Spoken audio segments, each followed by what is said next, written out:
गीता की 11 मोटिवेशनल बातें आपका जीवन बदल देगी।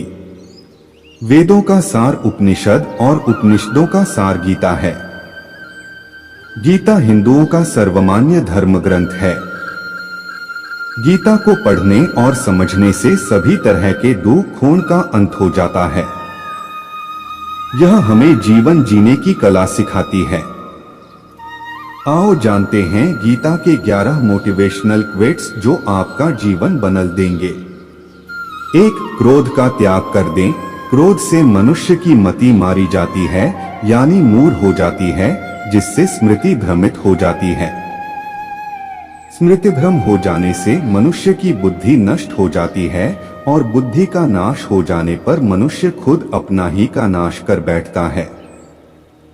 2. मृत्यु से भी बढ़कर है। मृत्यु का भय न कोई मरता है और न ही कोई मारता है, सभी निमित्त मात्र हैं। सभी प्राणी जन्म से पहले बिना शरीर के थे, मरने के उपरांत वे बिना शरीर वाले हो जाएंगे। यह तो बीच में ही शरीर वाले देखे जाते हैं, फिर इनका शोक क्यों करते हो? कोई भी अमरजरी खाकर पैदा नहीं हुआ है। कोई जल्दी मरेगा तो कोई देर से।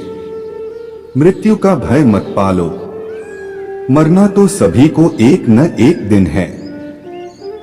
जो बना है वह फना है। 3. आत्मा अजर अमर है। आत्मा को न शस्त्र काट सकते हैं, न आग उसे जला सकती है, न पानी उसे भिगो सकता है, न हवा उसे सुखा सकती है। जो लोग यह मानते हैं कि मरता सिर्फ शरीर है, आत्मा नहीं।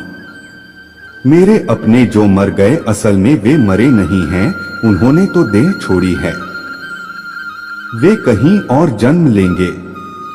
ऐसे लोग ही सच्चा मार्ग ढूंढ लेते हैं। 4. कोई हमारा अपना नहीं है। गीता में श्री कृष्ण अर्जुन से कहते हैं कि हे अर्जुन, तेरे और मेरे कितने ही जन्म हो चुके हैं। आज जिसे तू अपना समझ रहा है वे पूर्व जन्म में तेरे नहीं थे। मेरे और तेरे बहुत से जन्म हो चुके हैं। मैं उन सभी जन्मों के बारे जानता हूँ, लेकिन तू नहीं जानता। 5. कर्मवान बनो, आस्थावान नहीं। कर्म पर ही तुम्हारा अधिकार है, लेकिन कर्म के फलों में कभी नहीं। इसलिए कर्म को फल के लिए मत करो और नहीं काम करने में तुम्हारी आसक्ति हो। जिसका मन अपने वश में है, जो जितेंद्रिय एवं विशुद्ध अंतःकरण वाला है और संपूर्ण प्राणियों का आत्मरूप परमात्मा ही जिसका आत्मा है, ऐसा कर्मयोगी कर्म करता हुआ भी लिप्त नहीं होता। कर्मों में कुशलता को ही योग कहते हैं।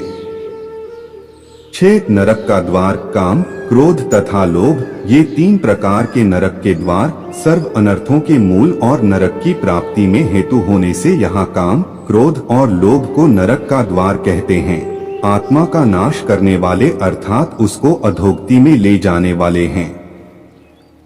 अतएव इन तीनों को त्याग देना चाहिए। 7. व्यर्थ की चिंता छोड़ वर्तमान में जियो। क्यों व्यर्थ की चिंता करते हो? किससे व्यर्थ डरते हो? कौन तुम्हें मार सकता है? आत्मा न पैदा होती है न मरती है। जो हुआ वह अच्छा हुआ, जो हो रहा है वह अच्छा हो रहा है, जो होगा वह भी अच्छा ही होगा। तुम भूत का पश्चाताप न करो, भविष्य की चिंता न करो, वर्तमान चल रहा है। 8. लगाव की दुख का कारण है तुम्हारा क्या गया जो तुम रोते हो? तुम क्या लाए थे जो तुमने खो दिया? तुमने क्या पैदा किया था जो नाश हो गया? न तुम कुछ लेकर आए, जो लिया यहीं से लिया, जो दिया यहीं पर दिया, जो लिया इसी भगवान से लिया, जो दिया इसी को दिया।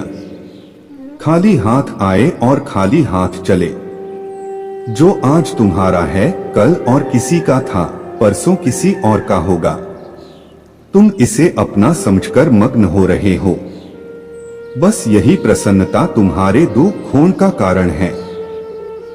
9. परिवर्तन को समझो और उसके साथ रहो। परिवर्तन संसार का नियम है। जिसे तुम मृत्यु समझते हो वही तो जीवन है। एक क्षण में तुम करोड़ों के स्वामी बन जाते हो, दूसरे ही क्षण में तुम दरिद्र हो जाते हो। मेरा तेरा, छोटा बड़ा, अपना पराया मन से मिटा दो, फिर सब तुम्हारा है, तुम सबके हो।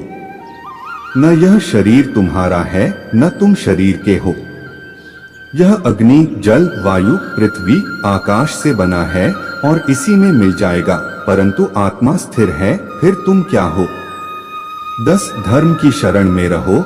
यदि तुम खुद कुछ नहीं कर सकते हो तो श्री कृष्ण कहते हैं कि तुम अपने आप को भगवान को अर्पित करो। यही सबसे उत्तम सहारा है। जो इसके सहारे को जानता है वह भय, चिंता व शोक से सर्वदा मुक्त है।